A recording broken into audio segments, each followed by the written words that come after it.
जय जगन्नाथ, जय गुरुदेव। श्री गुरुकृपा मालिका चैनल तरफ आम श्री प्रदीप्त कुमार पाणी आज एक विशेष आलोचना अच्छी से आम सहित आमर सान भाई अच्छा एवं ए विषय आम आलोचना आग को नवा से आलोचनार प्रथम पर्याय कौन कहूँ कौन आपण सहित आलोचना करी मुझे भावुँ कौन आलोचना ना मु शुणिली 20 तारीख में आम कहीं श्री गुरुकृपा मालिका चैनल देखिपारू ना कहीं ये देखिपारूनु सत्य उपर असत्यर प्रहार होली आम जी हृदयंगम कलु गोटे बड़ कथा हूँ ये जो श्री गुरुकृपा मालिका चैनल चली 900 केते भिडियो सबुदिन प्राय आम तादर बहु उपादेय कथा अच्छी आम शुणु तो ये चैनल 20,000 ऊर्ध्व लोक देखते 20-25,000 ऊर्ध्व लोक ता भर साधारण लोक अच्छा ज्ञानी गुणी अच्छा साधु सन्त अच्छा एमती अनेक लोक अच्छा ये जो चैनल को काटिबार योजना करागला जो भद्र व्यक्ति काटिया योजना कले से केते महत्व कार्य कले सी जानी से तो निजे सत्य नाम सत्य शुणु असत्य करिवार कारण गोटे कथा आमे तांकर चैनल वाला सहित कौन शत्रुता आम जानिनु आमे जे सब देखुथिलु 20-25,000 लोक तादरे सेमानंकर तांका सहित शत्रुता कौन सेमानक मुहरु हस छड़े नेबाकू से बाबू को अधिकार देला किए तुम हाथ में क्षमता अच्छी बा तुम्हें तुम पाखे क्षमता अच्छी बोली तुम्हें ताको काटिबाई अपचेष्टा कल किंतु 21 तारीख दिन आम तले एत लोक जो चेष्टा करूँ तादे थी अमूल्य दुर्मूल्य कथा देखापी पाइबुन ता परवर्ती अवस्था तुम प्रति आमर मनोभाव आ हृदय जो कथा बाहर थे विचार कर अनेक साधु सन्त कथा तुमर सब्सक्राइबर एवं अनेक तुम चैनल को देखुवा लोक मैंने या देखती एठी कौन सी गीत प्रोग्राम नुहे कि नाच प्रोग्राम नुहे जे काटिदेले तापरदिन नाच गीत फिट हो ये अमूल्य कथा 4 वर्षर अध्यवसाय ये हूँ माने मु कौन कही मो माने माने पाटर भाषा भी नहीं से जहाँ कर ठीक कर भूल कर से विचार करेंगे 100 थर विचार करूँ चैनल कटिगला पर सी जदि नहीं आस पारे बाहर क्षमता अच्छी ताहले उल्लेखयोग्य कथा तुम चैनल वाला सहित कौन संपर्क आम कहीपरूँ किंतु शह शह लोक हजार हजार लोक अनेक साधु सन्त माने हृदय को कुठारघात करिवार अधिकार तुमको देछि किए आर विचार निश्चय प्रभुंकर आम हाथ में विचार थिले आमे से दिन दंड व्यवस्था कर दी था किसी असुविधा नहीं व्यक्ति व्यक्ति पछरे लगे कोर्ट कचेरी अच्छी सबू सिस्टम अच्छी ये हूँ गणतंत्र देश गोटे व्यक्ति व्यक्ति पक्षरे शत्रुता करिवो से जेते छोट हो बा बड़ हो पिंपुड़ीटा उपरे गोड़ पड़गले पिंपुड़ी कामुड़ी दौची आ तमें जहाँ करने जाऊच थे विचार करी जदि हृदय भितर ठीक लगे से कर किंतु एटा मन रख तुम्हें पंचसखा बाणी काटिया जाऊच तुम्हें हरिहर बाबा कौन तुम भल भाव जाच आधे टिके सन्देह ना तुम हृदय जानी से कौन साधारण लोक जानी से कौन बहुत साधु सन्त जानी से कौन द्वितीय कथा है तुम्हें पंचसखा बाणी काटिच माने ये हूँ पंचसखा गला काटिदेला भाया कथा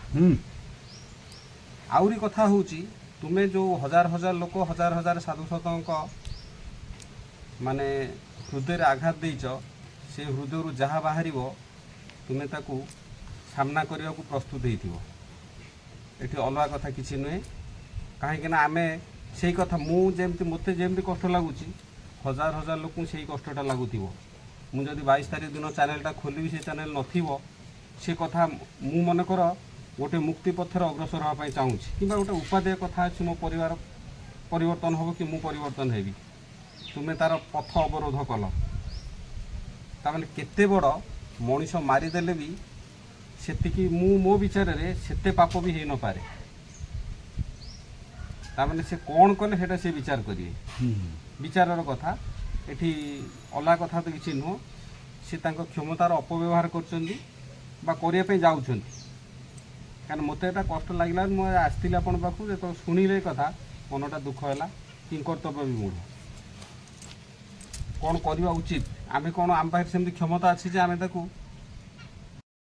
ଆମ ପାଖରେ ଯଦି କ୍ଷମତା ଥାଆନ୍ତା ଆମେ ସେ ଭିଡ଼ିଓ ସବୁଯାକ କେଉଁ ଜାଗାରେ ଗୋଟେ ରଖିଦେଇଥାନ୍ତୁ ଲୋଡ଼୍ କରି। ଆମ ପାଖରେ ସେମିତି ନାହିଁ। ଆମେ ତ ଅଛି ୟୁଟ୍ୟୁବରେ ସବୁବେଳେ ଦେଖୁଛୁ, ସେ ତ ବହୁତ ଉପାଦେୟ କଥା। ତେଣୁ ତାଙ୍କ କ'ଣ କୁହାଯିବ ମୁଁ ବି କିଛି ବୁଝିପାରୁନି। ତମେ ଯାହା ଚ୍ୟାନେଲ୍ କାଟ ଅସୁବିଧା ନାହିଁ, କିନ୍ତୁ ଚ୍ୟାନେଲ୍ ତମର ବ୍ୟକ୍ତିଗତ ଶତ୍ରୁତା କ'ଣ ଅଛି ତମେ ଜାଣିଥିବ, ସିଏ ଜାଣିଥିବେ। କିନ୍ତୁ ଏତେ ଲୋକଙ୍କ ମୁହଁରେ ପାହାର ଦେବା ପାଇଁ ତମ ଅଧିକାର ଦେଇଛି କି? ଆଉ ତାର ପରିଣାମ ଭୋଗିବ ନିଶ୍ଚୟ, ମୁଁ ଯେତିକି ଜାଣିଛି। କାହିଁକିନା ଅନେକ ଜଣଙ୍କ ହୃଦୟରୁ ବାହାରୁଥିବା କଥାକୁ କେହି ସହିନାହାନ୍ତି।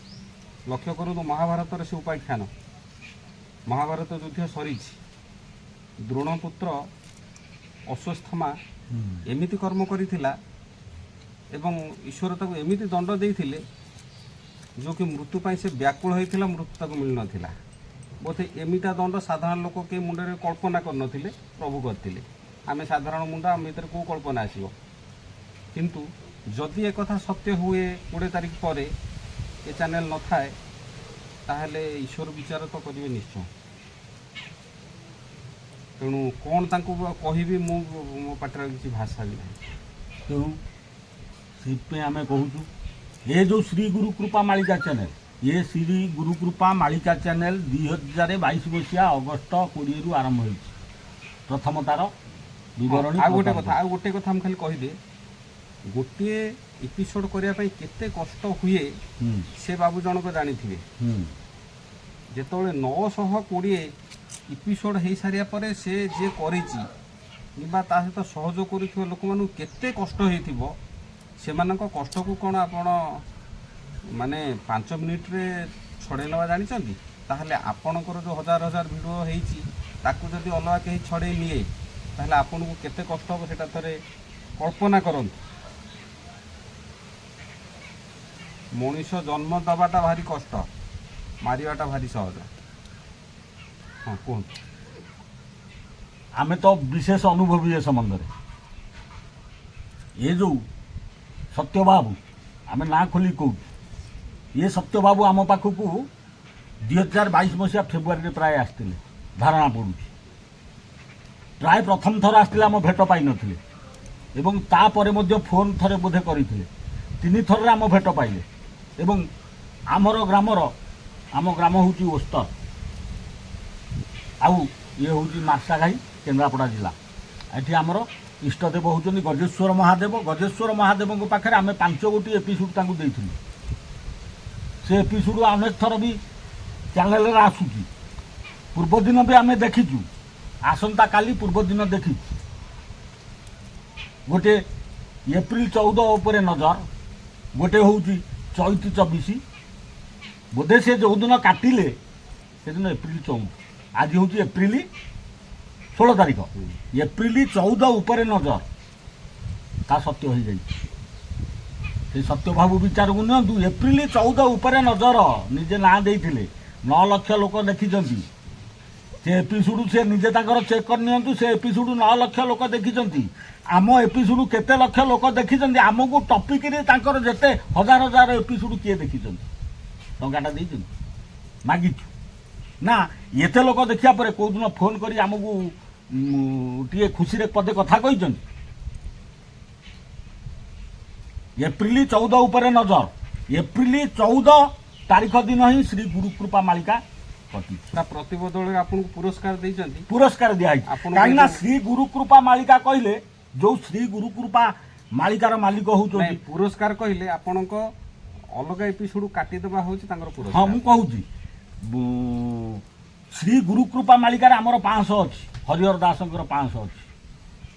2 ଜଣ ଆମେ ବୋଲେ ଆମ ଲାଗି ସେ ମାଳିକା ଋଷି କୁମାର ବେହେରା।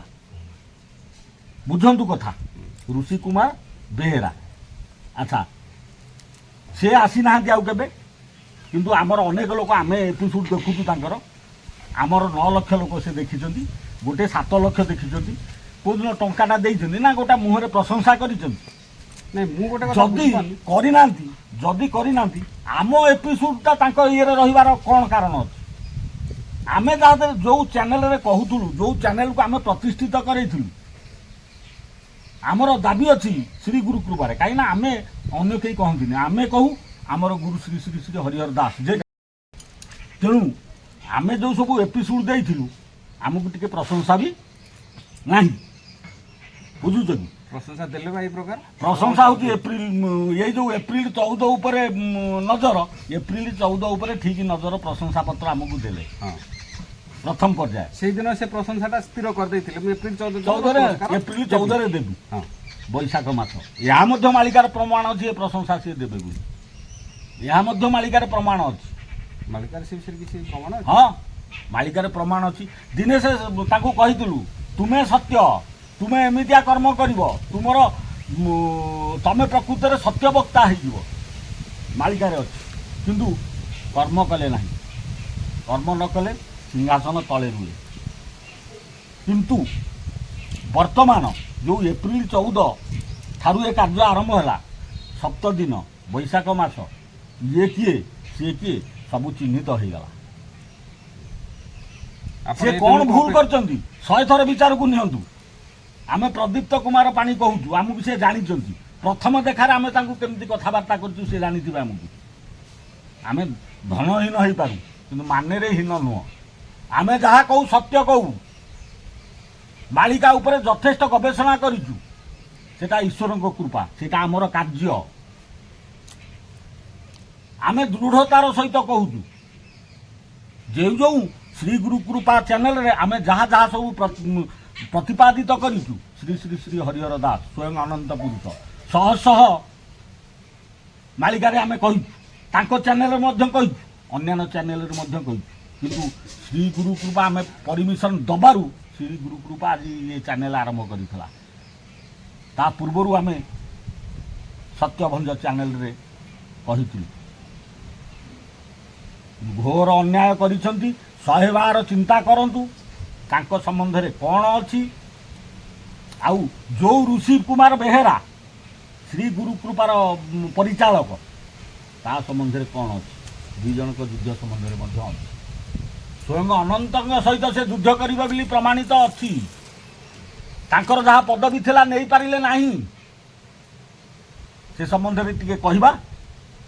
ଏପିସୋଡ୍ ବଢ଼ିଯାଉଛି, ସେ ବିଚାରକୁ ନିଅନ୍ତୁ। ଗୋଟାଏ ଭୁଲ କରିଦେଲେ ହଜାର ହଜାର ସାଧୁ ସନ୍ଥ ସତ୍ୟକୁ ଜାଣିପାରିବେ ନାହିଁ।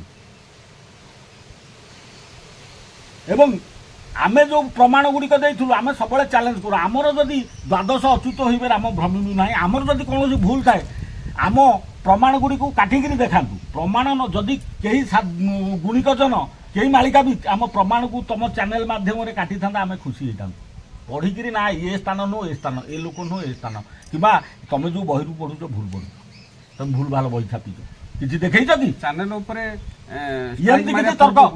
ଏମିତି କିଛି ତର୍କ କରିଛ କି? ଆଉ ନା କଥା କହୁଛ। ନାଇଁ ନାଇଁ 2 ବର୍ଷ ତଳେ 2 ବର୍ଷ ତଳର ଯେଉଁ ତମେ ପ୍ରମାଣ ତ ଦେଖେଇଛ, ସେତେବେଳେ କଲନି, କାଟିଲନି।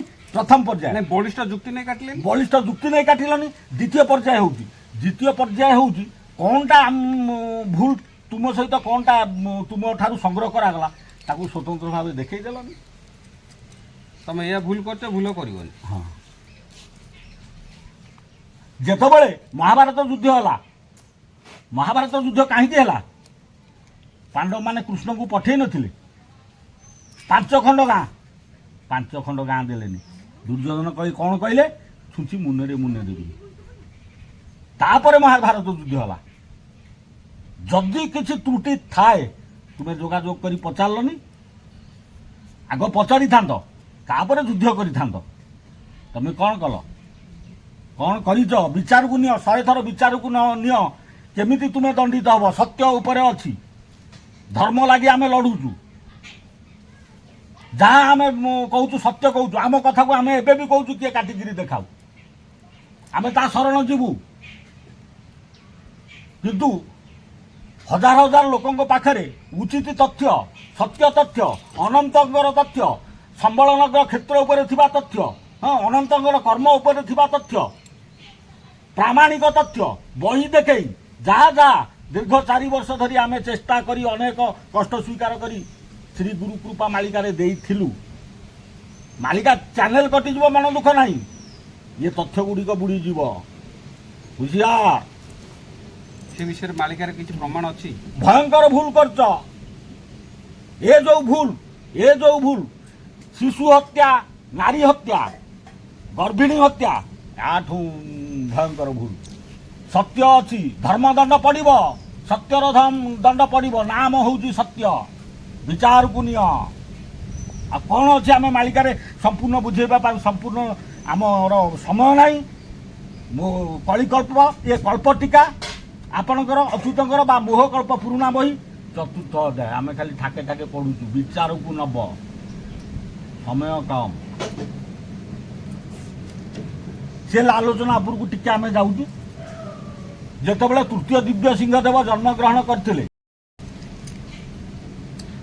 से तृतीय दिव्य सिंहदेव गजपति हेले से जो तृतीय दिव्य सिंहदेव गजपति जो हेले से अनेक भूल भाल काम भी करते ब्राह्मण मारिबा अपराध रे तांकू इंग्रेज सरकार बंदी करथिला जहाँकि मोहकल्पर बा कल्पटिकार चतुर्थ अध्यायर कथा अनेक महापुरुष माने 4-5टी ग्रंथ रे देइछन्ति एटा मध्य इतिहास रे अछि ब्राह्मण मारी से बंदी हेतिले किंतु इतिहास कहीदेला से कला पानी की गले दंड पाई किंतु महापुरुष माने तांको ग्रंथ रे सिया लिखिले महापुरुष माने तांको ग्रंथ रे लिखिले ब्राह्मण मारी जो दिव्य सिंहदेव रजा बंदी हेतिले से जो दिव्य सिंहदेव रजा सी बंदी होबार 2 दिन पर स्वयं जगन्नाथ महाप्रभु तांको ब्राह्मण बेश आसी उद्धार करी नहीं इंग्लजर जो हाकिम बा किलेटर लिखाई बही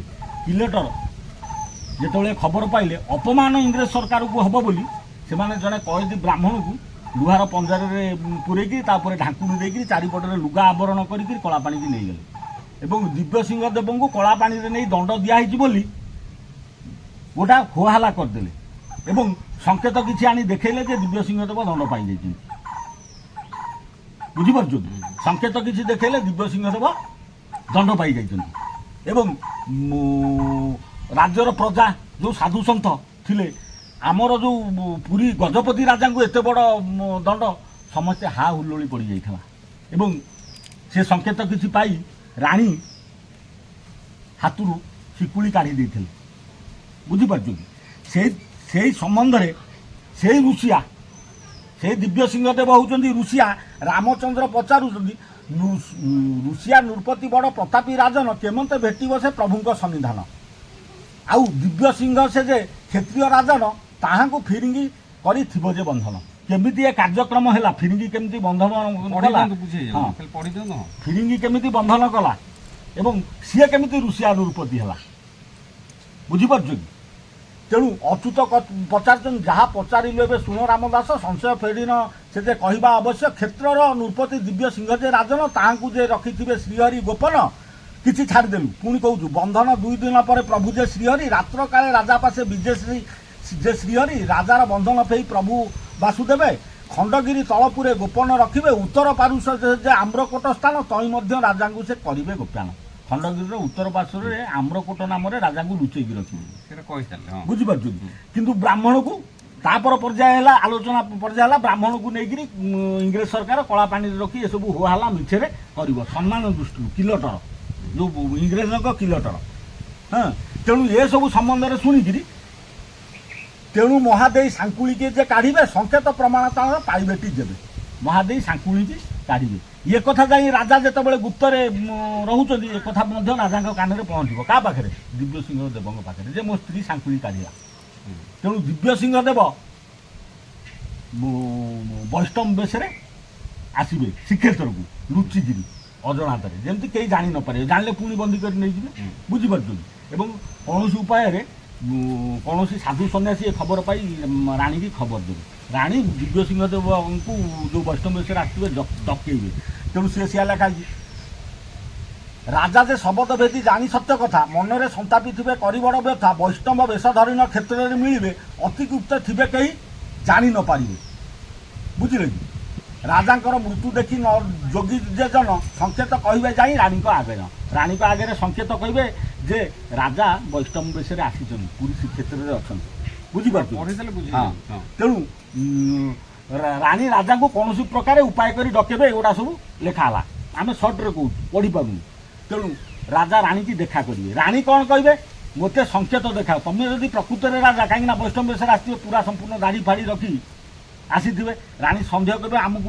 ପ୍ରମାଣ ଦେଖେଇଲେ ଆମେ ରାଜା ବୋଲି ତମକୁ ସ୍ୱୀକାର କରିବୁ ଜାଣିପାରିବୁ ଆମର ଗୁପ୍ତ କଥା କୁହ ଆମ ଘର ଦରଜାର ପୂର୍ବ ଭାଗରେ ଯେଉଁ ତୋରଣ ହେଇଛି ପୂର୍ବ ଭାଗରେ କ'ଣ ଅଛି କହିଲେ ଆମେ ଜାଣିବୁ ଯେ ତୁମେ ହେଉଛ ପ୍ରକୃତ ଦିବ୍ୟ ଶିଖର ରାଜା ପୂର୍ବ ଭାଗରେ ଥିବା ଜିନିଷ ସମ୍ବନ୍ଧରେ ରାଣୀ କହିବେ ରାଣୀଙ୍କ ଆଗରେ ରାଜା କହିବେ ପୂର୍ବ ଭାଗେ ଏକ ଯେ ପଥର ଖୋଲ ଥାଇ ତାର ମଧ୍ୟ ପିତ୍ତଳ ଯେ ହଣ୍ଡାଏ ଅଛି ପିତ୍ତଳ ଯେ ହଣ୍ଡା ମଧ୍ୟ ସୁନା ଯେ ତକତା 25 ତକତା ଅଛି ସତ ଏହି କଥା ହୀରା କାଣି ପଥରରୁ 7 ଖଣ୍ଡ ଅଛି ଏହି ଗୁପ୍ତ କଥା ମାନ ଘଟଣା ଘଟିଛି ତା ଉପରେ ପିତ୍ତଳର ଢାଙ୍କୁଣୀ ଯେ ଦେଇ ଢାଙ୍କୁଣୀ ପରେ ପଥର ତକତା ଅଛି ତା ଉପରେ ମୃତ୍ତିକାଟେ ହୋଇଛି ମଣ୍ଡିତ ତୋର ଆଗରେ କହିଲି ମୁଇଁ ଯେ ସଂକେତ ରାଣୀକି ରାଜା ସଂକେତ କହିଲେ କ'ଣ କହିଲେ ଏଇଆ ସବୁ ଅଛି ସୁନା ଏତିକି ତକତା ଅଛି 25 ତକତା ଅଛି ଆଉ 100 ହୀରା ଅଛି ତାପରେ ପଥର ଢାଙ୍କୁଣୀ ଦିଆହେଇଛି ତାପରେ ଢାଙ୍କୁଣୀ ଦିଆହେଇଛି ଢାଙ୍କୁଣୀ ଉପରେ ପଥର ଉପରେ ରହୁଛି ମୃତ୍ତିକା ସଜା ହେଇକିରି ରହିଛି ତେଣୁ ରାଣୀ କହିଥିବେ ତାହେଲେ ତମେ ପ୍ରକୃତରେ ରାଜା ରାଣୀ କୋଳାଗ୍ରତ କରିବା ପାଇଁ ରାଜାଙ୍କୁ ଚେଷ୍ଟା କରିଥିବେ ରାଜା କହିବେ ଏବେ ନୁହଁ ଯେତେବେଳେ ପ୍ରଭୁ ଅନନ୍ତ କେଶରୀ ଆସିବେ କଳି ଶେଷରେ ସେତେବେଳେ ତୋର ମୋର ଭେଟ ହବ ଏବେ ହେଲେ ଲୋକ ଜାଣିବେ ମୁଁ ପୁଣି ମସ୍ତକ କଟିବ ମୋର ତୁ ଆଉ ଆଶା କରନା ମୋତେ ତୁ ଆଉ ଆଶା କରନା ସେଇ ଦ୍ୱାରା ଦେଖିବେ ସେଇ କଥା ରାଜା କହୁଛନ୍ତି ରାଣୀକି ତୋର ମୋର ଭେଟ ଏଇ କ୍ଷଣ ଯେ ନହିବ ନେତ୍ର ରେବ ଅଙ୍କେ ନିଶ୍ଚୟ ଭେଟ ଯେ ହୋଇବ ଏହା କହି ରାଜା ଯେ ଅନ୍ତର ହୋଇଯିବେ ରମ୍ଭାକୃଟ ମଧ୍ୟରେ ଯେ ଗୋପନେ ରହିବେ ଅନନ୍ତ କେଶରୀ ଜାତ ହେବାକୁ ଯେ ସହି ପଥ ଅନୁସରି ରହିଥିବେ ରମ୍ଭାକୃଟେ ରହିବେ ବୁଝିପାରିଲ ଅନନ୍ତ କେଶରୀ ଯେତେବେଳେ କଳି ଶେଷରେ ଜନ୍ମ ହେବେ କେ ସେ ଅନନ୍ତ ପୁରୁଷ ଶ୍ରୀ ଶ୍ରୀ ଶ୍ରୀ ହରିହର ଦାସ ସେତେବେଳେ ଦିବ୍ୟ ସିଂହ ଦେବ ରମ୍ଭାକୋଟରେ ରହିଥିବ ସେ ଯେଉଁ ରମ୍ଭାକୋଟ ବର୍ତ୍ତମାନ ଋଷିଆ ରାଜନ ଯେଉଁଠି ଜନ୍ମଗ୍ରହଣ କରିଛି ସେହି ସ୍ଥାନରେ ତୃତୀୟ ଦିବ୍ୟ ସିଂହ ଦେବଙ୍କର ପ୍ରତିମୂର୍ତ୍ତି ଅଛି ପୂଜା ହେଉଛି ଯାଇ ଦେଖି ଆସିଲେ ହଁ ସେଇ ହେଉଛି ରମ୍ଭାକୋଟ ସ୍ଥାନ ଖୋଲିକିରି କହିବାକୁ ଆମକୁ ସମୟ ନାହିଁ ବୁଝିପାରୁଛନ୍ତି ସେ ଯେଉଁ କ୍ରୋଟ ସ୍ଥାନରେ ଏବେ ବି ମଧ୍ୟ ପ୍ରତିମୂର୍ତ୍ତି ଅଛି ସେଇ କାଳରୁ ପୂଜା ହେଉଛି ଦିବ୍ୟ ସିଂହ ଦେବ ସେଇଠି ଲୁଚିକି ରହିଥିଲେ ଏବଂ ସେଇଠି ସେ ହିଁ ଜନ୍ମଗ୍ରହଣ କଲେ ତାଙ୍କ ନାଁ ହେଉଛି ଋଷି କୁମାର ବେହେରା ଏବଂ ସିଏ ଅନନ୍ତ କେଶରୀଙ୍କ ସହିତ ଲୀଳା କରିବ ବୋଲି ପ୍ରମାଣ ଅଛି ସତ୍ୟ ହେଲା ଆଉ ଏହି ଅଙ୍କରେ ରାଣୀ ତାଙ୍କର ଭେଟ ହେବ ତାହା ମଧ୍ୟ ପ୍ରଭୁଙ୍କ ଇଚ୍ଛାରେ ସବୁ ସତ୍ୟ ଏବଂ ଆଉ ଘଟି ଚାଲିବ ବିଂଶ ରେବ 2027 ଭିତରେ ଦେଖ କ'ଣ ହେଉଛି ବୁଝିପାରୁଛନ୍ତି ଆଚ୍ଛା ଗଲା ସେ ଯେଉଁ କିଲଟର ଇଂରେଜ ସାହେବ ଯେଉଁ ଶତ୍ରୁତା କରିଥିଲା ଯେଉଁ ବନ୍ଦୀ କରିଥିଲା ହୋ ହାଲା କରିଥିଲା ସେ ବର୍ତ୍ତମାନ ଜନ୍ମଗ୍ରହଣ କରିଥିଲା ପୁଣି ସେଇ ନୃପତିକି ବନ୍ଦୀ କରିବ ତା କାମ ଅଧା ଅଛି ଫଇସଲା ହବ ବୁଝିପାରୁଛନ୍ତି ତେଣୁ ସେ ସମ୍ବନ୍ଧରେ ଆଉ ଟିକେ ପଢ଼ି ଦେଉଛୁ ଋଷିଆ ରାଜନ କଥା ପଚାରିଲୁ ମୋତେ ଯାହା ସେ କରିବ ଏହି କହୁଅଛି ତୋତେ ସେଇ ଦିବ୍ୟ ସିଂହ ଦେବ ହେଉଛି ଋଷିଆ ରାଜନ ରାମକୁ ଅଚ୍ୟୁତ କରୁଛନ୍ତି ଯାହା ପଚାରିଲୁ ସେଇ ହେଉଛି ଋଷିଆ ସେଇ ଅନନ୍ତ କେଶରୀ ସାଙ୍ଗରେ ଲୁଳା କରୁଛି ରେତ ଶୂନ୍ୟ ବସୁ ଅଙ୍କେ ପ୍ରକାଶ ହୋଇବ ଗୁପୁତରେ ଆସି ସେ ଯେ ବାଣିଜ୍ୟ କରିବ ଓଡ଼ିଶା ଦେଶରୁ ସେ ଯେ ବଙ୍ଗଦେଶ ଯାଏ କରିବ ସନ୍ଧାନ ସବୁ ଋଷିଆ ଯେ ରାଏ ବେନି ରେବ ମିଳି ଯେବେ ବେନି ଘନ କରି ବୁଝିଲେ ଯେ ଏତେ ଅଙ୍କଠାରେ ସମସରି ଋଷିଆ ପଦ୍ମକେଶରୀ ରମ୍ଭ ଦେଶ ରାଜା ବୁଲିନ ସକଳ ଦେଶ କରିନ ପରିଜା ବୁଝିପାରୁଛନ୍ତି ସେ କ'ଣ କହିଲା ଏଇଠି ଋଷିଆ ବାଣିଜ୍ୟ କରିବ ବଙ୍ଗଠାରୁ ଲଗେଇକିରି ଓଡ଼ିଶା ପର୍ଯ୍ୟନ୍ତ ସବୁଆଡ଼େ ଖୋଜିବ କାହାକୁ ଖୋଜିବ ପ୍ରଭୁଙ୍କୁ ଖୋଜିବ କାହିଁକିନା କଥା ଦେଇଛି ଅନନ୍ତ କେଶରୀ ଅପେକ୍ଷା କରିଛନ୍ତି ଖୋଜି ଖୋଜି କେବେ ଭେଟ ପାଇବ ଏଇ ଅଙ୍କରେ ଭେଟ ପାଇବ ଯାହାକି 2022 ମସିହାରେ ଏକାଠି ହେଇଛି 12 ବର୍ଷ ଖୋଜିବ ଖୋଜିକିରି ଭେଟ ପାଇଛି ଯାହିତାଇ କଥା ନୁହଁ କାହାର ଏଇ ସତ୍ୟଭଙ୍ଗ ଚ୍ୟାନେଲରେ ଯେଉଁ ଆମେ ଏପିସୋଡ ଦେଇଥିଲୁ 2022 ଫେବୃଆରୀରେ ଏଇ ଚ୍ୟାନେଲ ଦେଖିକିରି ସେ ଋଷିଆ ଆସିକିରି ପହଞ୍ଚିଥିଲା ଦୀର୍ଘ 12 ବର୍ଷ ଖୋଜିବା ପରେ ସନ୍ଧାନ ପାଉନଥିଲା ଏବଂ ସ୍ୱପ୍ନ ଦେଖିଥିଲା ଯାହା 3 ନାରୀ ଥିବେ ନଦୀ କୂଳ ଥିବ ମନ୍ଦିର ଥିବ ଆଉ ଦାଢ଼ି ଜଟାଜୁଟ ହୋଇଥିବ ସେ ମହାନ ପୁରୁଷ ବସିଥିବେ ତାକୁ ସେ ଦୀର୍ଘ 12 ବର୍ଷ ଦେଖିକିରି ସ୍ୱପ୍ନ ଦେଖିକିରି ଖୋଜିଛି 250 ମଠ ଖୋଜିଛି ଏବଂ 2022 ମସିହା ଫେବୃଆରୀରେ ଏଇ ଏପ୍ରିଲ 14 ଉପରେ ନଜର ଏହାକୁ ଦେଖିଛି ଚୈତି 24 ଦେଖିଛି ଏବଂ ଖବର ପାଇକିରି ସର୍ବଶେଷରେ ଖୋଜିକିରି ଆସି ସେ ଶ୍ରୀ ଶ୍ରୀ ଶ୍ରୀ ଅନନ୍ତଙ୍କର ଦର୍ଶନ ପାଇଛି, ଯାହାକି ଦେପୁରୀ ଗ୍ରାମ ହରିହରପୁର କ୍ଷେତ୍ର ସମ୍ବଳ ନଗର ନିଶ୍ଚୟ ବିଜୟ ପ୍ରଭୁ ଶଙ୍ଖଚକ୍ର ଧର। ସେଇ ଏପ୍ରିଲ 14କୁ ରୁଷିଆ ଦେଖିଥିଲା, ସେଇ ଏପ୍ରିଲ 14ରେ ହଣା ଖାଇଲା, ସେଇ ଫିରିଙ୍ଗି ଜନ୍ମ ହେଇଛି, ସେଇଥିପାଇଁ ଫିରିଙ୍ଗି ଲେଖା ହେଇଛି। ତାପରେ ଆଉ ଟିକେ ଆଲୋଚନା କରିଦେବା ଇଏ ହେଉଛି। ତେଣୁ ରୁଷିଆ ପଦ୍ମକେଶରୀ ରମ୍ଭ ଦେଶର ରାଜା, ବୁଲିନ ସକଳ ଦେଶ କରିବ ପରିଧାନ। ସକଳ ଦେଶ ବୁଲିକିରି ସେ ଖୋଜିଛି ପ୍ରଭୁଙ୍କୁ। ଆମେ ବୁଝିବା ପାଇଁ ସମୟ ନାହିଁ, ଖାଲି ଟିକେ ସେ ଜାଣି ନିଅନ୍ତୁ ସିଏ କିଏ, ତାଙ୍କ ପ୍ରମାଣ ମିଳିଗଲା। ଆଉ ଏମନ୍ତ ବେଳରେ ସେ ରୁଷିଆ ରାଜନ ଓଡ଼ିଆ ସାଜେ ବଙ୍ଗଦେଶ ବାଣିଜ୍ୟ କରିନ, ଗୋପନରେ ରହିছে ଯେ ଛତ୍ର ହିଁ କରିବ, ଦେଶେ ଦେଶେ ବୁଲିନ ସେ ପ୍ରଜାଙ୍କୁ ପାଳିବ, ଋତୁ ଯୁଗ୍ମ ରେବ ମିଶାଇଲେ ଯେତେ ହେବ, ଏହି ସନେ ନିଶ୍ଚୟ ଏକଥା ପ୍ରମାଣିତ ହେବ, ଏହି 2 ସାଲରେ ଯେ ରୁଷିଆ ନୃପତି ପ୍ରଜାଙ୍କୁ ପାଳିନ ନେବ ହେବ ବହୁ କୀର୍ତ୍ତି, ତଦନ୍ତରେ ବୈଶାଖ ମାସରେ ଯେ ଜାଣ ଯୁଦ୍ଧ ସେ କରିବ ପୁଣି ଫିରିଙ୍ଗି ସଙ୍ଗେଣ। ଏଇ ବୈଶାଖ ମାସରେ ସେ ଫିରିଙ୍ଗି ସହିତ ଯୁଦ୍ଧ କରିବ। ସେ ଫିରିଙ୍ଗି କିଏ? ସେ ଯେଉଁ ରୁଷିଆ ପ୍ରଭୁଙ୍କ କାର୍ଯ୍ୟ ତାର ଅଛି, ସେ ପ୍ରମାଣକୁ ବନ୍ଧନ ପଡ଼ିଛି, ମାନେ ରୁଷିଆ ବନ୍ଧନ ପଡ଼ିଛି। ସେ ରୁଷିଆ କିଏ ଆଗକୁ ପୁଣି କହିବ। এই বৈশাখ মাসের যুদ্ধটি হেলা ফিরিঙ্গি সহিত। সে ফিরিঙ্গি কিଏ? ରୁଷିଆ କିଏ? ଇଏ କେଉଁ ରୁଷିଆ? ଦେଶ ରୁଷିଆ ନା ବ୍ୟକ୍ତି ରୁଷିଆ? ବିଚାରକୁ ନିଅନ୍ତୁ। ମାଳିକା କେବେ ମିଥ୍ୟା ନୁହେଁ, ମାଳିକା ସତ୍ୟ। ମାଳିକାର ସନ୍ଧି କଥା ରାମଦାସ କହିବ, ସେ ରାମଦାସ କିଏ? ବିଚାରକୁ ନିଅନ୍ତୁ। ତଦନ୍ତେ ବୈଶାଖ ମାସରେ ଯେ ଜାଣ ଯୁଦ୍ଧ ସେ କରିବ ପୁଣି ଫିରିଙ୍ଗି ସଙ୍ଗେଣ। ବୁଝିଲେ କି? ଆଉ ବଙ୍ଗ ଦେଶ ଜିନି ଓଡ଼ିଶା ରାଜ୍ୟ ମିଳିବ, ସପ୍ତ ଦେଶ ରାଜାଙ୍କୁ ସେ ସଙ୍ଗେ ଘେନିଯିବ। 7 ଜଣ ରାଜାଙ୍କୁ ସାଙ୍ଗେ ନେଇଯିବ। ଏଇଖା କିଏ ରାଜା ଅଛନ୍ତି? ତାରି ସାଙ୍ଗରେ ପୁରୁଣା ରାଜା ସବୁ ଅଛନ୍ତି ରୁଷିଆ ସାଙ୍ଗରେ। କୁଜଙ୍ଗ ରାଜା, ହଁ, ଆଳି ରାଜା, ତମର ଦିବ୍ୟ ସିଂହ ରାଜା ନିଜେ ଥିବେ, ଅନନ୍ତ କେଶରୀ ରାଜା ଥିବେ, ବୁଝିପାରୁଛନ୍ତି, ସୁକିନ୍ଦା ରାଜା, 7 ରାଜାଙ୍କୁ ସେ ଏକତ୍ରିତ। ଅସ୍ତ୍ର ଯୁଦ୍ଧ, ଧର୍ମ ଯୁଦ୍ଧ 4 ବର୍ଷ ହେଲା ଚାଲିଛି। ଯେବେଠାରୁ ଆପଣଙ୍କର ଚାଲିଛି 7 ବର୍ଷ ଘୋର ଯୁଦ୍ଧ ହେବ, ତଦନ୍ତ ଅନନ୍ତ କିଶୋର ଦେବ ଧ୍ରୁବ ଯେବେଠାରୁ ରୁଷିଆ ଦେଶ ୟୁକ୍ରେନ ଯୁଦ୍ଧ ଆରମ୍ଭ କରିଛି ଫେବୃଆରୀ 2022 ଠାରୁ 7 ବର୍ଷ ନିଶ୍ଚିତ ଯୁଦ୍ଧ ହେବ। ତଦନ୍ତ ଅନନ୍ତ କିଶୋର ଦେବ, ସେ ଯୁଦ୍ଧ 7 ବର୍ଷ ପୂରଣ ହେଲେ ଅନନ୍ତ କିଶୋର କିଏ ତମେ ଜାଣିବ। 2022 ଠାରୁ ଯୁଦ୍ଧ ସେଠି ଆରମ୍ଭ ହୋଇଛି। ଏଠି ସ୍ୱତନ୍ତ୍ର ଅନନ୍ତ କିଶୋର ରୁଷିଆ ଏଠି ବି ଅଛନ୍ତି, ଏଠି ବି ଯୁଦ୍ଧ ଚାଲିଛି। ଅନେକ ଯୁଦ୍ଧ ଏପିସୋଡ଼ ଗଲାଣି, ଅନେକ ବ୍ରହ୍ମସର ମରା ସରିଲାଣି। ଏଠି ଧର୍ମ ଯୁଦ୍ଧ ଚାଲିଛି, ମାଳିକା ଯୁଦ୍ଧ ଚାଲିଛି। ପ୍ରକୃତ ସତ୍ୟ ଆଉ ମିଥ୍ୟାର ଉନ୍ମୋଚନ 2028-29 ବେଳକୁ ହେବ। ସେ ଯୁଦ୍ଧ ବର୍ତ୍ତମାନ ଶେଷ ପର୍ଯ୍ୟାୟରେ ପହଞ୍ଚିଛି, ବୁଝିପାରୁଛନ୍ତି। ତେଣୁ ସେ ଫିରିଙ୍ଗି କିଏ ଆଉ ସେ ରୁଷିଆ କିଏ? ବିଚାରକୁ ନେବେ ସାଧୁ ସନ୍ଥ ଭକ୍ତମାନେ। 20 ତାରିଖରେ ଚ୍ୟାନେଲ କଟିଯିବ। 100 ଥର ବିଚାରକୁ ନିଅନ୍ତୁ, ବାଟକୁ ଆସନ୍ତୁ, ସମୟ ନିକଟ, ଧର୍ମ କେବେ ଛାଡ଼ିବନି। ସତ୍ୟର ଠେଙ୍ଗା ଥୁଆ ହେଇଛି, ତେଣୁ ସତ୍ୟ ନା ହେଇକିରି ମିଥ୍ୟା କେବେ ପ୍ରଚାର କର ନା, ବୁଝିପାରୁଛ? ଆଚ୍ଛା, ବଙ୍ଗ ଦେଶ ଜିଣି ଓଡ଼ିଶା ରାଜ୍ୟ ମିଳିବ, 7 ଦେଶ ରାଜାଙ୍କୁ ସେ ସଙ୍ଗେତେ ଘେନିବ। ଅନନ୍ତ କେଶରୀ ସ୍ୱାମୀ ଥିବେ ଖଣ୍ଡଗିରି, ଦିବ୍ୟ ସିଂହ ସେ ଯେ ଲଲାଟ କେଶରୀ। ଖଣ୍ଡଗିରି ଠାରେ ସେ ପ୍ରଭୁଙ୍କୁ ଦେଖିବେ, ଲଲାଟ କେଶରୀ ଦିବ୍ୟ ସିଂହକୁ ଚିହ୍ନିବେ। ସବୁ କାର୍ଯ୍ୟ ସରିଯାଇଛି, ବୁଝିପାରୁଛ କି? ଏବେ ଯେଉଁ ଏପ୍ରିଲ 14 ଠାରୁ ଆରମ୍ଭ ହୋଇଛି, 7 ଦିନ ମଧ୍ୟ ଲେଖିଛି, 7 ଦିନ ମଧ୍ୟ ଏପ୍ରିଲ 20 ବିଚାରକୁ ନେବେ। ତାପରେ ଭୟଙ୍କର ସମୟ ପଡ଼ିବ। ଆହୁରି ମଧ୍ୟ ଅଛି, ଶୁଣିନ ସକଳ ରାଜା ମେଳଜ ହେବେ, ଅନନ୍ତ କେଶରୀଙ୍କ ଆଗରେ ସମସ୍ତେ ମିଳିବେ। ସମସ୍ତେ ଯେତେବେଳେ ଦୁଃଖ ସମ୍ବାଦ ପାଇବେ, ଅନନ୍ତ କେଶରୀଙ୍କ ପାଖରେ ସବୁ ରାଜା ମିଳିବେ। 13 ଜଣ ଟୋଟାଲ ମିଳିବେ। 7 ରାଜା ଥିବେ, ଆଉ 5 ଜଣ ତାଙ୍କ ସହିତ ଥିବେ। ମହାନ ବ୍ୟକ୍ତି, ସବୁ ସାଧାରଣ ହିସାବରେ ଥିବେ, ଦୁଃଖରେ ଥିବେ।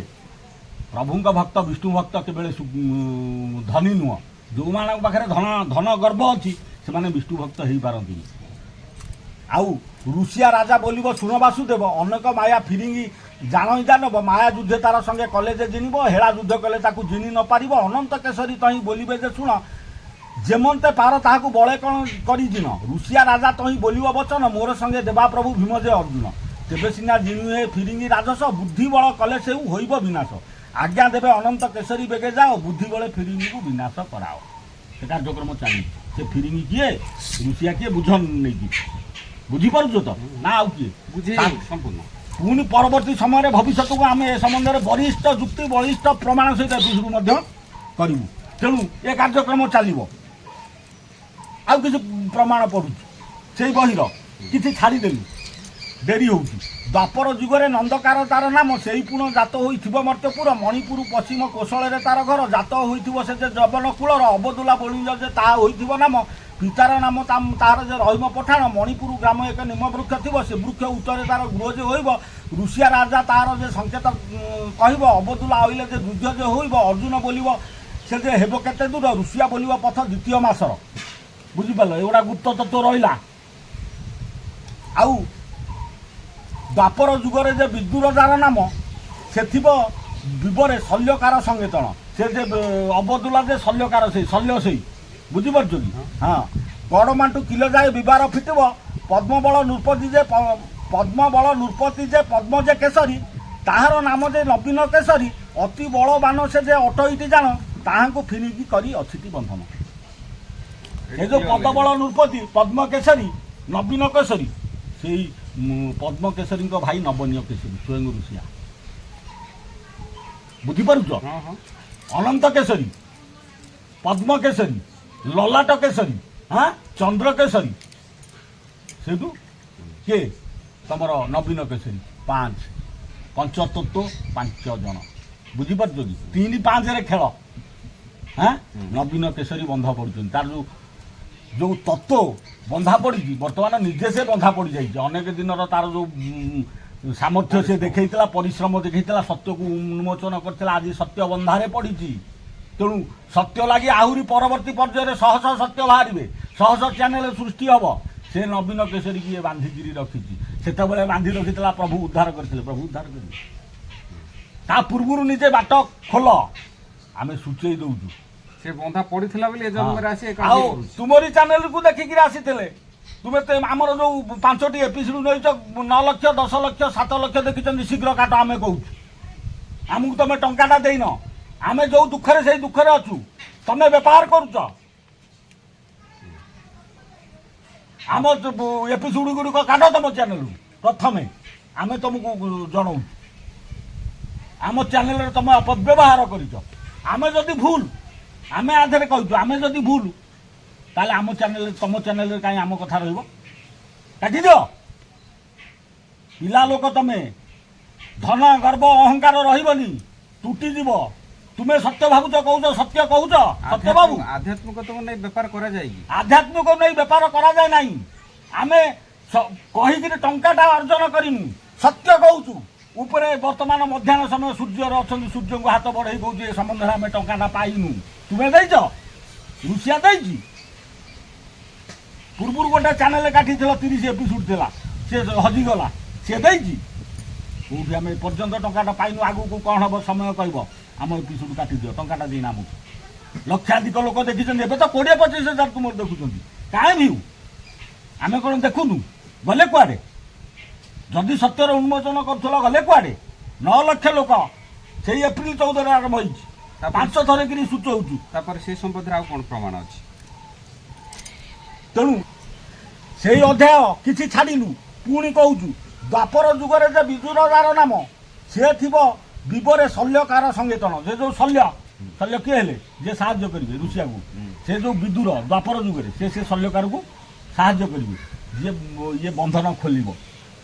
ଏ ଯେଉଁ ବନ୍ଧନରେ ଋଷିଆ ପଡ଼ିଛି, ଲୁହା ବାଡ଼ ଲେଖା ହେଇଛି, ଲୁହା ବାଡ଼ ଭିତରେ ବସିଛି। ବହୁତ ବଡ଼ ଭୁଲ କରିଛି। ଆଉ ଗଡ଼ମାଟୁ କିଲା ଯାଏ ବିବର ଫିଟିବ। ପଦ୍ମବଳ ନୃପତି ଯେ ପଦ୍ମ ଯେ କେଶରୀ, ତାହାର ଯେ ଭାତ ନବୀନ କେଶରୀ, ଏ ସରିଛି। ଓ ଅତି ବଳବାନ ସେ ଯେ ଅଟଇଟି ଜାଣ, ତାହାଙ୍କୁ ଫିରିକି କରିଅଛି ବନ୍ଧନ। ହେଲା, ଏ ଯେଉଁ ବନ୍ଧନରେ ପଡ଼ିଛି, ଫିଟିବ କେମିତି? ତେଣୁ ଋଷିଆ ନୃପତି ଶୁଣି ଅବଦୁଲା ବାଣୀ, ହରେ କୃଷ୍ଣ ଦାସକୁ ଯେ ଡକାଇ ଆଣି ପୁଣି ପାଶରେ ବସାଇ ତାଙ୍କୁ ବଚନ କହିବେ, ଭୀମାର୍ଜୁନ ତେତେବେଳେ ଦର୍ଶନ କରିବେ। ବୁଝିଲ? ସେ ଯେଉଁ ବିଦୁର ହେଉଛନ୍ତି ହରେ କୃଷ୍ଣ, ସେ ହେଉଛନ୍ତି ଅନନ୍ତ ପୁରୁଷ। ବର୍ତ୍ତମାନ ଅନନ୍ତଙ୍କ ଖେଳ ସିଏ ହରିହର ଦାସ। କେଉଁ ହରିହର ଦାସ? ଅନନ୍ତ ପୁରୁଷ ହରିହର। ଆନନ୍ଦ ବଚାରେ ଭକ୍ତ ହରିଦାସ। ପଟୁଆଳ ହୋଇଥିବ? ନା, ଝାଡୁଦାର ହେଇଥିବ। କଳିକବଳରୁ ପାର ହେବା ପାଇଁ ଶ୍ରୀକ୍ଷେତ୍ରକୁ ନ ଯିବ। ହଁ, ବୁଝିପାରୁଛ? ଇଏ ହେଉଛି ସେଇ ହରିହର ଦାସ। 64 ପଟଳ କ'ଣ ଲେଖିଲା?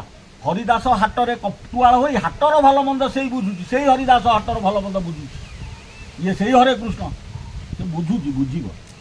ଆମେ ତା ପୟରେ ଗୁହାରି କରୁଛୁ। ଆମର ଆଉ କେହି ନାହାନ୍ତି, ସେ ଆମର ଶ୍ରୀଗୁରୁ, ଆମେ ତା ପୟରେ ଗୁହାରି କରୁଛୁ ହେଲା। ତେଣୁ ଆହୁରି ମଧ୍ୟ ଲେଖିଲେ ଅର୍ଜୁନ ହରେ କୃଷ୍ଣଙ୍କୁ ବଚନ କହିବ, ସବୁଦିନେ ତୁମ୍ଭେ ଯେ ଆମର ପ୍ରିୟ ପ୍ରାଣ ପ୍ରିୟ, ଏ ଯୁଦ୍ଧରେ କେମନ୍ତେ ତରିବୁ ତୁମ୍ଭେ କୁହ। ଅର୍ଜୁନର ସେ ହରିହର ଦାସ ହେଉଛି ସବୁଦିନ ପ୍ରାଣ ପ୍ରିୟ। କେମିତି ହେଲା ହରେ କୃଷ୍ଣ ଦାସର ପ୍ରିୟ? ତାହେଲେ ସେ ହରିହର ଦାସ ନିଶ୍ଚିନ୍ତ କୃଷ୍ଣ। ଏବଂ ସେ ଯେଉଁ ନିଶ୍ଚୟ ଅର୍ଜୁନ, ଯେ ହରିହର ଦାସ ପାଖରେ ଅର୍ଜୁନ ଯେ ଥିଲେ ସେ ନିଶ୍ଚିନ୍ତ ସେ ଯୋଉ ପ୍ରସଙ୍ଗ ଅଛି ଶାଳକ ପରେ ମୁଁ ମଣେଇ ତତେ ମୁଁ କେବେ ତୋର ଶାଳକ, ସେଇ ରାମଦାସ କହୁଛୁ, ହରିହର ଦାସ ରାମଦାସକୁ କହୁଛନ୍ତି। ବା ଯେଉଁ ଶମଶାନପୁରରେ ସେ ମହାଯୋଗୀ ଥିବେ, ସେ ମହାଯୋଗୀ କହୁଥିବେ ଇରେ ତୁ ମୋର ଶାଳକ ଏବେ, ମୁଁ ଏବେ ଶାଳକ କ'ଣ ପ୍ରକୃତରେ ଶାଳକ, କିନ୍ତୁ ମୁଁ କେବେ ତୋର ଶାଳକ ଥିଲି, ଦ୍ୱାପର ଯୁଗରେ ଶାଳକ ଥିଲି ଅର୍ଜୁନ। ରାମଦାସ କିଏ ବିଚାର କରନ୍ତୁ, ବୁଝିପାରୁଛ? ସରିଲା, ଏ ପ୍ରସଙ୍ଗ ଏଇଠୁ ରହିଲା। ଇଏ ଯୁଦ୍ଧରେ କେମିତି ତରିବୁ ତୁମେ କୁହ। ହରେ କୃଷ୍ଣ କହିଲା ଯେ ତୁମ୍ଭେ ସର୍ବ ଏ ଜାଣ, ଧନଞ୍ଜୟ ନାମ ତୋର ଜଗତେ ପ୍ରଚ୍ଛନ୍ନ। ସମରେ ଘେନି ଅବଦୁଲ ଋଷିଆ ନୃପତି, ଯୁଦ୍ଧକୁ ସେ ଆଉ କିସ କରି ଅଛି ତୁମ ଭୀତି। ଋଷିଆ ରାଜନ ହରେ କୃଷ୍ଣକୁ କହିବ, ତୁମ୍ଭର ଯୋଗେ ସିନା ଆମ୍ଭର ଯୁଦ୍ଧ ଯେ ହୋଇବ। ଋଷିଆ ରାଜ ହରେ କୃଷ୍ଣ ସକାଶେ ଏଇନା ବନ୍ଧନରେ ପଡ଼ିଛି। ସେଇ ହରେ କୃଷ୍ଣର ପ୍ରଚାର ପ୍ରସାର ଚାଲିଥିଲା, ଅନନ୍ତ ପୁରୁଷ ବୋଲି ବନ୍ଧନରେ ପଡ଼ିଛି। ତେଣୁ ଋଷିଆ କ'ଣ କହୁଛି, ପ୍ରଭୁ ତୁମ ସକାଶେ ଆମେ ବନ୍ଧନରେ ପଡ଼ିଲୁ, ଆମକୁ କ'ଣ ବ୍ୟବସ୍ଥା କର। ଧନଞ୍ଜୟକୁ ଜଣା ଅଛି ସର ମାରିବାର। ସେ ଧନଞ୍ଜୟ କିଏ? ଅର୍ଜୁନ, ପ୍ରଭୁ ଭକ୍ତ, ଅଚ୍ୟୁତ ଭକ୍ତ ରାମଦାସ। ବୁଝୁଛ ଇଏ କେଉଁ ପ୍ରକାର ଯୁଦ୍ଧ? ସେଠି ଯୁଦ୍ଧ ଚାଲିଛି, ଏଠି ଯୁଦ୍ଧ ଚାଲିଛି, ବୁଝିପାରିଲ? ତୁମେ ପୂର୍ବୁ ଆସି ଯେ ସଂକେତ ଅଛ ବାରି, ବିବର ଫିଟାଅ ସଙ୍ଗେ ଘେନି ଶଲ୍ୟକାରୀ। ଏ ଗଲା କିଛି ଛାଡ଼ିଲୁ। ହରେ କୃଷ୍ଣ ଦାସ ଦେବ ସଂକେତ ବତାଇ, ଶଲ୍ୟକାର ବିବରକୁ ଖୋଲିବ ଯେ ତଇ। ପ୍ରଥମେ ଶସ୍ତ୍ର ଧରି କରିବେ ପ୍ରହାରଣ, ନବଗ୍ରହ ହାତ ଯେ କରିବେ କାଟିବେ ଶିଶୁପୁଣ। ସେଇଠାରୁ ବିବର ଯେ ଉଦ୍ୟମ ହୋଇବ, ହରେ କୃଷ୍ଣ ଦାସ ତାଙ୍କ ସଙ୍ଗତରେ ଥିବ। କ୍ଷୁଦା ତୃଷ୍ଣା ବଟିକା ଯେ ଥିବ ତାର ତଇ, ସପ୍ତଦିନ କ୍ଷୁଦା ରିବା ତା ଖାଇ। ଭୀମ ଯେ ବିବର ଦ୍ୱାରା ପଥର କାଢ଼ିବ, ସପ୍ତଦିନେ ବିବର ଯେ ପ୍ରସ୍ତୁତ ହୋଇବ। ନେତ୍ର ମୌଳି ଅଙ୍କର ହୋଇବ ହେମନ୍ତ, ଏକଥା ତୁ ଶୁଣ ରାମଦାସ ଜାଣିବୁ ତଦନ୍ତ। ଏକ ଯେ ସଂକେତ ତତେ କହୁଅଛି ମୁଇଁ, ସତ୍ୟ ସତ୍ୟ ବଚନ ଯେ ଅଚ୍ୟୁତ କହି। ରେବ ଅଙ୍କ ମଉଳି ଯେ ଜେବଣ ଅଙ୍କରେ, ରେବ ଅଙ୍କ ମଉଳି ଯେ ଜେବଣ ଅଙ୍କରେ। ଦୁର୍ଭିକ୍ଷ ଯେ ପଡ଼ିଥିବ ପଶ୍ଚିମ ଦେଶରେ। ଏ କାର୍ଯ୍ୟ କେବେ? ଦୁର୍ଭିକ୍ଷ ପଶ୍ଚିମ ଦେଶରେ ପଡ଼ିଥିବ। ପଶ୍ଚିମ ଦେଶ କିଏ? ତମର ୟୁକ୍ରେନ, ରୁଷିଆ, ଇରାନ, ଇସ୍ରାଏଲ। ସେପଟରେ ଯେଉଁ ଭୟଙ୍କର ଯୁଦ୍ଧ ହେଇ ଲୋକ ଖାଇବା ପାଉନଥିବେ, ରେଟ୍ ବଢ଼ିଯାଉଥିବ, କିଏ ଦେଶ ଛାଡ଼ି ପଳାଉଥିବେ, କିଏ ବାହାରେ। ଯେତେବେଳେ ଏ ଦୁର୍ଭିକ୍ଷ ପଶ୍ଚିମ ଦେଶରେ ପଡ଼ିଥିବ, ସେଇ ସମୟରେ ଘଟଣାଟା ଘଟିବ। ଏପ୍ରିଲ 14ରେ ଘଟିବ। ସେଇ ଏପ୍ରିଲ 14କୁ ଦେଖିକିରି ଋଷିଆ ନୃପତି ଆସି ପହଞ୍ଚିଛି ଅନନ୍ତ କିଶୋର 200-250 ସ୍ଥାନ ଖୋଜିକିରି, ସର୍ବଶେଷରେ 12 ବର୍ଷ ଖୋଜିକିରି ପହଞ୍ଚିଛି। ବିଚାରକୁ ନିଅ। ତାପରେ ଲେଖା ହେଇଛି ଆର ବିଚାର ପ୍ରଭୁ କରିବେ। ବିଚାର ପ୍ରଭୁ କରିବେ। ଆମେ କ'ଣ କରିବା? ଆମେ ଜଣେଇଦେଲେ, ସତ୍ୟାସତ୍ୟ ଜଣେଇଦେଲେ। ଫିରିଙ୍ଗି କିଏ? ଋଷିଆ ନୃପତି କିଏ? କାହାର କାର୍ଯ୍ୟ କ'ଣ? ତେଣୁ ପ୍ରଭୁ ହିଁ ବିଚାର କରିବେ। ସର୍ବଶେଷରେ ଆମେ ଏତିକି କହୁଛୁ ଯେ ସତ୍ୟ ସତ୍ୟ ସତ୍ୟ ତ୍ରିବାର ସତ୍ୟ, ଆମେ ଯାହା କହୁଛୁ କଦାପି ମିଥ୍ୟା ନୁହେଁ। ଆମେ ବେକ କାଟିଦେବା ପାଇଁ ପ୍ରସ୍ତୁତ ଅଛୁ। ଆମ ପ୍ରମାଣକୁ କାଟିବା ଭଳି ଓଡ଼ିଶାରେ କିଏ ଅଛନ୍ତି ଆସିକିରି କାଟନ୍ତୁ। ଆମେ କଳ୍ପଟିକା ଧରି ବସିଛୁ, ଏହାର ଅର୍ଥ କିଏ ବୁଝେଇ ଦେବ? ଏ କଳ୍ପଟିକାକୁ ଆମେ ସମ୍ପୂର୍ଣ୍ଣ 1000 ଲୋକ ବସିଥିବେ ବୁଝେଇଦେବୁ। କାହାର ସାମର୍ଥ୍ୟ ଅଛି ମାଳିକା ବୁଝେଇବା ପାଇଁ? ଖାଲି ଏଠି ବିପଦ ପଡ଼ିବ, ସେଠି ବିପଦ ପଡ଼ିବ, ଏତେ ମସିହାରେ ଦେଶ ଧ୍ୱଂସ ହେଇଯିବ। ଏହା ବ୍ୟତୀତ କ'ଣ ଅଛି? ପ୍ରଭୁଙ୍କୁ କିଏ ପର୍ଯ୍ୟନ୍ତ ଚିହ୍ନଟ କରିଛନ୍ତି? ପ୍ରଭୁ ଶୂନ୍ୟରୁ ଓହ୍ଲାଇବେ। ପ୍ରଭୁ ଲୀଳା କରୁଛନ୍ତି, ଗୁରୁ ଅଙ୍ଗରେ ଲୀଳା କରୁଛନ୍ତି। ସିଏ ଅପେକ୍ଷା କରନ୍ତୁ, ସମୟ ତାର ଜବାବ ଦେବ। ସେ ଅପେକ୍ଷା କରନ୍ତୁ, ସମୟ ତାର ଜବାବ ଦେବ। ଏପ୍ରିଲ 14ରୁ ଏପ୍ରିଲ 20, 7 ଦିନ, ବୈଶାଖ ମାସ, ମହାପୁରୁଷମାନେ ଲେଖିଛନ୍ତି। ତେଣୁ ସେ ବିଚାରକୁ ନିଅନ୍ତୁ, ସତ୍ୟ ପଥରେ ଆସନ୍ତୁ, ସାମିଲ ହୁଅନ୍ତୁ। ସମସ୍ତେ କାନ୍ଧକୁ କାନ୍ଧ ଭିଡ଼ିବା, ସତ୍ୟକୁ ଲୋକଲୋଚନକୁ ଆସିବ, ଜଗତ ସାରା ଜାଣିବେ, ଏ ପ୍ରୟାସ କରିବା। କିନ୍ତୁ ସତ୍ୟର ବିରୁଦ୍ଧାତ୍ମକ କଲେ ବିରାଟ ଭୁଲ। ଆହୁରି ଶହ ଶହ ସତ୍ୟ ବାହାରିବେ। ସତ୍ୟର ଠେଙ୍ଗା ମଜବୁତ ଦିନେ ନିଶ୍ଚିନ୍ତ ହେବ। ମିଥ୍ୟା ଆଗ ବଢ଼ିଯାଏ, ସର୍ବଶେଷରେ ସତ୍ୟର ଉଦୟ ହୁଏ। ପ୍ରତି ଯୁଗରେ, ପ୍ରତି କ୍ଷଣରେ, ପ୍ରତି ସମୟରେ ଏହା ହିଁ ଘଟିବ। ଆଉ କ'ଣ କରିବାର ଅଛି ତମର? କୁହ ନା, ଏହା କଥା। ତେଣୁ ସାଧୁସନ୍ଥ ଭକ୍ତଜନମାନଙ୍କୁ ଏହାର ଗୂଢ଼ ତତ୍ତ୍ୱ ଜଣେଇଲୁ। ଆଉ ସେ ବିଚାରକୁ ନିଅନ୍ତୁ। ଆମେ ସମସ୍ତଙ୍କର କଲ୍ୟାଣ ଚାହୁଁ, ଆମେ କାହାର ଅମଙ୍ଗଳ ଚାହୁଁନା, ଭଲ ବାଟକୁ ଆସନ୍ତୁ। ତାଙ୍କର ସିଏ ନିଜେ ବିଚାର କରି 20 ତାରିଖ ଭିତରେ ଜଣେଇବେ, ବ୍ୟବସ୍ଥା କରିବେ। ଯଦି ବା ବ୍ୟବସ୍ଥା ନ କରିପାରେ ଧର୍ମ ବିଚାର କରିବ। ଜୟ ଜଗନ୍ନାଥ, ଜୟ ଗୁରୁ।